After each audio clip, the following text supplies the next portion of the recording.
حدیث میں ہے کہ ایک اعرابی آیا اور آتے ہی اس نے پیشاب شروع کر لیا. آپ نے فرمایا انما المساجد لذکر اللہ وتلاوت القرآن والصلاۃ. اس میں بول و براس تو جائز نہیں ہے. فقہاء کا اتفاق ہے کہ مسجد کی دیواروں پر لکھنا مکروہ ہے، فائدہ کچھ نہیں.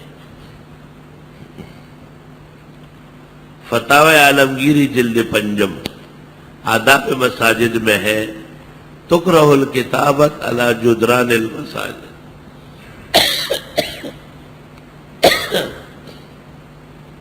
مسجد کی دیواروں پر لکھنا منع ہے.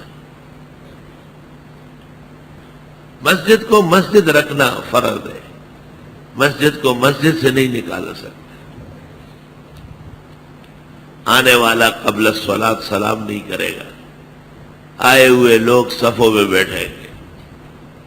مسجد کے ایک دروازے سے داخل ہو کے دوسرے سے نکلنا بغیر درمیان میں رک کے عبادت کرنے کے جائز نہیں.